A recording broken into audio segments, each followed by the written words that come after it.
अस्सलाम वालेकुम नाजरीन, मैं हूं नीलम नवाब। आप देख रहे हैं PK न्यूज़। नाजरीन, सबसे पहले खबर शामिल करते हैं। DC कॉलोनी का मरकजी ऑफिस इंतजामिया ने सील कर दिया।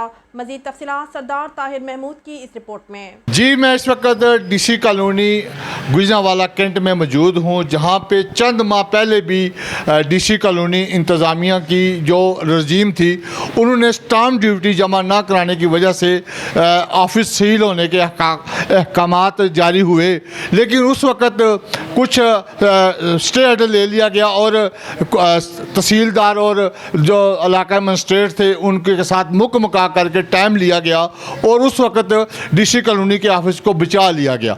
वही आज कुछ 2-3 माह बाद वही दोबारा स्टे ऑर्डर खारिज हुआ और आज फिर वही काम हुआ कि पिछली रजीम ने जो तकरीबन करोड़ों की रकम है जो स्टाम्प ड्यूटी की मद में तमाम मेंबरान जो अपने प्लाट ट्रांसफ़र करवाते हैं वो उनसे काट लेते हैं और हर ट्रांसफ़र फ़ीस के साथ वसूल किए जाते हैं। लेकिन DC कॉलोनी इंतज़ामिया की नाअहली और नालायकी की वजह से वो जमा ना हो सके, जिसकी वजह से आज DC कॉलोनी का मरकज़ी ऑफिस जो सील हो चुका है, उसका जो बाकायदा तौर पर आर्डर इसके साथ ये मेरा कैमरामैन दिखा सकता है, वो मौजूद है और साथ नीचे सील लगाई गई है मरकज़ी दरवाज़ों पर और जो इंटर के दोनों दरवाज़ा पूरा दफ्तर को सील कर दिया गया।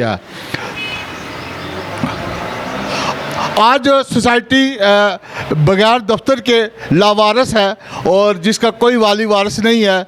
इलेक्शन जो होना था 12 मार्च को, बाद में 30 अप्रैल को होना था, अब 11 जून का वो जो ऑर्डर जारी हुआ है, जिसकी वजह से तमाम मामलात DC कॉलोनी के डिस्टर्ब हैं और जो इस वक्त मौजूद है कोऑपरेटिव सोसाइटी के नुमाइंदगान, उनकी कोई तवज्जो नहीं सोसाइटी के मामलात को। सिर्फ वो अपना रूटीन वर्क करते हैं और अपनी जेबों की भरते हैं और चले जाते हैं। सिर्फ सैलरी के लिए आते हैं और उनको DC कॉलोनी के मसाइल के बारे में कोई दिलचस्पी नहीं है। मैं जो इंतज़ामिया है उनसे और दीगर अहबाब से भी बात करूँगा, तो अब चलते हैं उनकी तरफ। जी, मेरे साथ सरपरस्त आला फाउंडर ग्रुप हाजी परवेज़ साहब मौजूद हैं।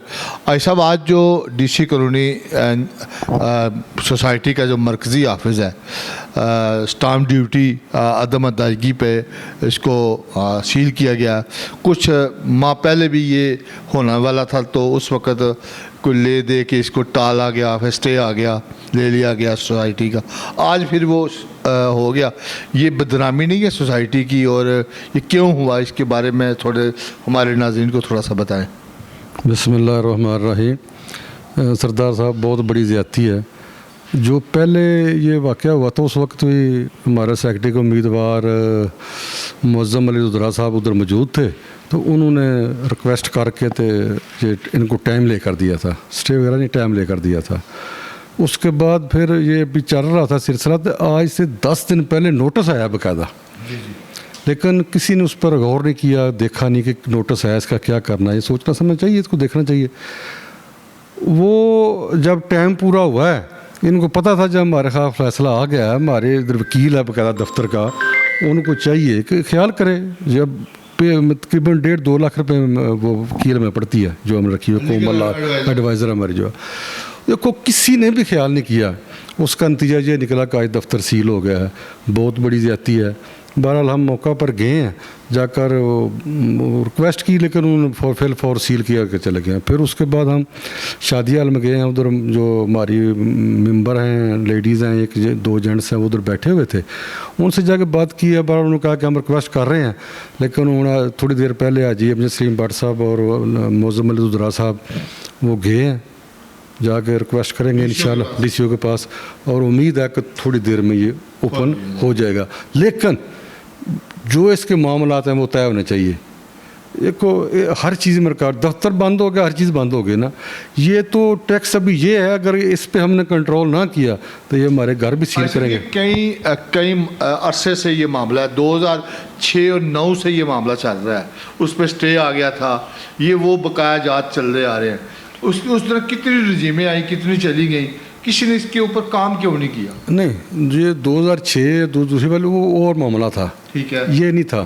वो मामला था कंटोनमेंट बोर्ड का। ठीक है। वो तो हमने दफ्तर सील होने नहीं दिया था, ठीक है। वो सील करने आया नहीं होने दिया था। ठीक है। फिर बाद में स्टे लिया, स्टे लेके उनसे बात तय की, ख़त्म हो गया, वो तो क्लियर हो गया। ये जो मामला ये और है, ये और है, ये और है, ये वो और और था। स्टाम्प ड्यूटी है। हाँ, ये स्टाम्प ड्यूटी है, वो प्रॉपर्टी टैक्स था, ठीक हो गया। वो क्लियर हो गया। यानी इसको दोनों लोग मिक्स कर रहे हैं ना। नहीं, ये नहीं, ये लहदा है, ये लहदा। ये मतलब चलो हमारी जो रजीम है, साबका रजीम, उनको इस पर ख्याल करना चाहिए, ध्यान करना चाहिए था। अगर नहीं किया तो मौजूदा जो एडमिनिस्ट्रेटर साहब बैठे हुए हैं, हमारा स्टाफ बैठा हुआ है, जब नोटिस है उसको लीगल हमारी जो है कोमल लाल है, एडवोकेट हैं, उनको चाहिए अगर नोटिस है उसको क्या क्यों है, नोटिस क्या है उसको देखें, देख अगर अदालत में जाना है, किसी जगह पे जाना है, स्टे लेना है, कमिश्नर साहब को मिलना है, किसी मिल के बात करें। ये भी तो सरकारी इदारा है ना, कोई प्राइवेट तो नहीं है।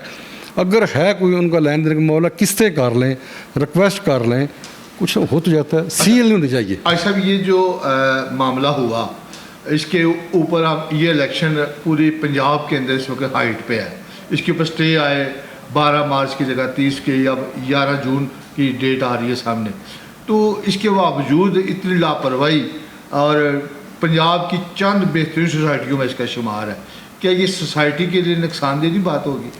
ये सोसाइटी के लिए बहुत नुकसानदेह बात है, हमारे रहायशियों के लिए, और हमारी सोसाइटी की बदनामी है ये। हाँ, सबसे बड़ी। देखो इलेक्शन है, हम तो अदालतों का एहतराम करते हैं, हाई कोर्ट से स्टे आया, हम खामोश हो गए, अपील की, जो भी हुआ फिर हुआ। दूसरी बार फिर देखो, ये जो हमारे जज साहिबान हैं, अल्लाह पाक के उनको सेहत तंदरुस्ती दे, इनको भी देखना चाहिए कि इतवार को इलेक्शन है, जुम्मे को वो स्टे दे रहे हैं, ये भी तो ज्यादती है, एक दफ़ा भी दूसरी दफ़ा भी, जी ऐसा ही है। ये गलत है। लेकिन मुमकिन है वो बेहतर समझते हैं जो हुआ है, लेकिन अभी उन्होंने जो 11 जून कह रहे हैं ना, ये कोई कन्फर्म नहीं, ये उन्होंने एक प्रपोजल दी है, उस पर अमल दरामद करेंगे, या 2-4 दिन का पीछा भी हो जाएगा, लेकिन इंशाअल्लाह मेरे अल्लाह ने चाहे इलेक्शन जून में ही होंगे। हाँ, किसी डेट में भी हो जाएंगे।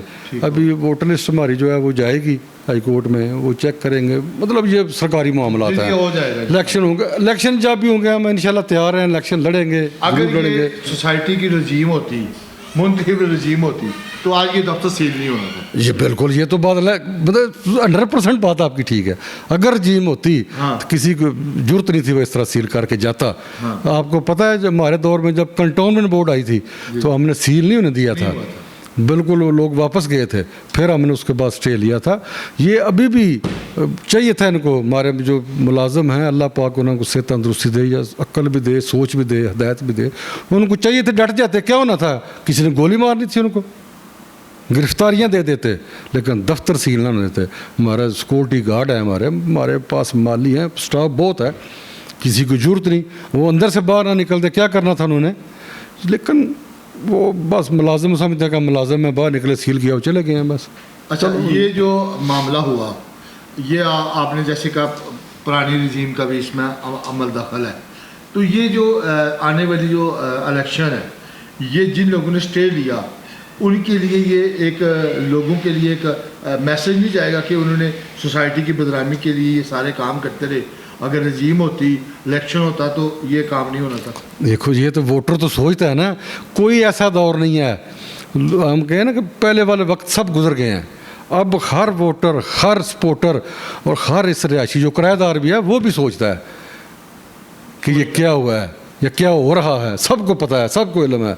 ये ये नहीं है कि फाउंडर ग्रुप है या यूनिटी ग्रुप है या पासवान है, नहीं, लोगों को पता है कौन काम कर रहा है, कौन नहीं कर रहा, हर आदमी को पता है। अच्छा, करोड़ों रुपए इलेक्शन पे लग रहे हैं जी, जो इलेक्शन लड़ रहे हैं लोग, करोड़ों रुपए लग रहे हैं, सब मिल के मिलाए तो करोड़ों में है पैसे, तो चंद करोड़ों के पीछे दफ्तर सील हो जाए, ये गैरत वाली बात है ना। नहीं, चंद करोड़ नहीं है, ये 15 करोड़ है, लेकिन करोड़ों रुपए कौन खर्च कर रहा है? नहीं, टोटल मिला ले, टोटल मिला के भी करोड़ों में बनते हैं, तो ये लाखों में भी नहीं बनते।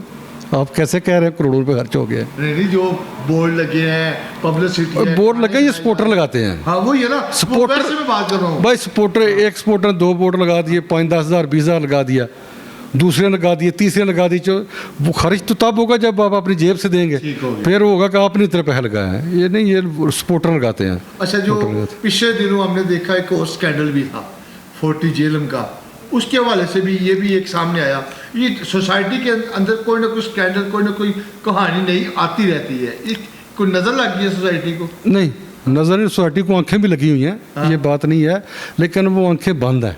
ठीक है। देखो 40 जेलों वाला केस भी मेरे पास इत्तेफाक से आया था। मैं मस्जिद नमाज पढ़ी, वो मेरे पास है, पहले भी मैंने आपको इंटरव्यू दिया था। वो मेरे साथ है, मुझे पता नहीं था कि ये इतना मशहूर केस है। मैं इधर आया, एक के पास, दूसरे के पास, तीसरे के पास, जब गया तो मुझे पता चला ये बहुत मशहूर केस है। लेकिन अल्लाह का उम्मीद है कि ये जो मामलात हैं हल हो जाएंगे चंद दिन में। उठाने वाले में पहले तो इंशाल्लाह इसका हल भी हो जाएगा, हो जाएगा। लेकिन ये ज्यादती है, कुछ भी हो। जब किसी, देखो हम सब परदेसी हैं ना, इधर आए हैं तो इत्मीनान इसके साथ आए हैं, इधर हमें इतना इत्मीनान कि इधर 2 नंबरी नहीं होती। हमारे प्लाट हैं इधर रखे हुए हैं, करोड़ों रुपए इन्वेस्टमेंट की हुई है, और 2009-10 की मैंने की हुई है। इस तरह और लोगों ने भी बहुत इन्वेस्ट की हुई है, हम तो कुछ भी नहीं उनके मुकाबले।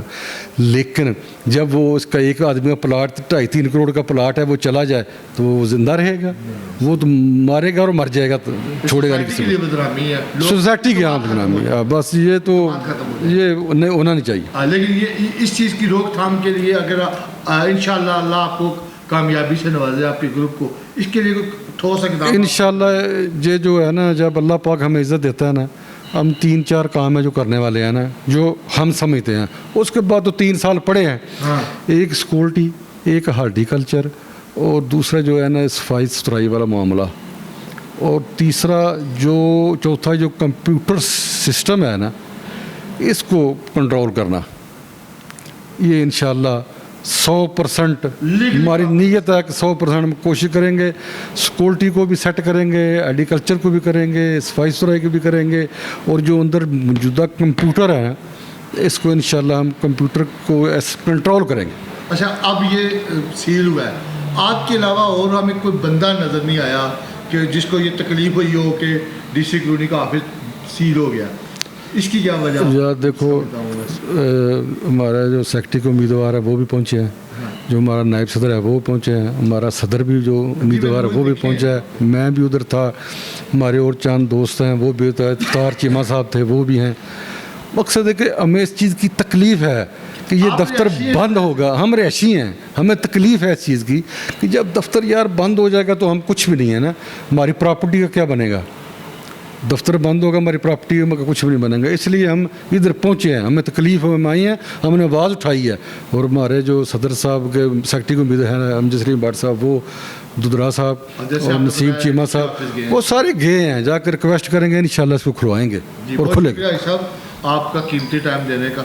जी नाज़रीन, मेरे साथ हाजी परवेज़ भट्ट साहब थे, जो DC कॉलोनी के हालिया जो मामला हुआ आज दोपहर के टाइम अचानक से टीम आई, जिन्होंने 10 रोज़ पहले एक नोटिस इस सोसाइटी को लीगली प्रोसेस के ज़रिए भेजा, लेकिन सोसाइटी क्योंकि इस वक्त लावारिस है, जिसको कोई रजीम नहीं चला रही, सिर्फ कोऑपरेटिव सोसाइटी के नुमाइंदगान चला रहे हैं, उन्होंने इसके ऊपर तवज्जो नहीं दी, जिसकी वजह से आज ये दिन देखने को आया कि आज सोसाइटी सील हो गई है। पहली दफ़ा DC कॉलोनी जो पंजाब और गुजरांवाला की और चंद बड़ी सोसाइटियों में जिसका शुमार किया जाता है, जिसका इलेक्शन की रौनकें भी अपने अरूज की तरफ है, और स्टे की वजह से आज के थोड़ी मांद है, लेकिन पूरे पंजाब के अंदर इसके, मैं कहूँगा पूरी दुनिया के अंदर इसका इस वक्त तोता बोल रहा है कि DC कॉलोनी के इंतखाबात कब होंगे, कौन जीतेगा।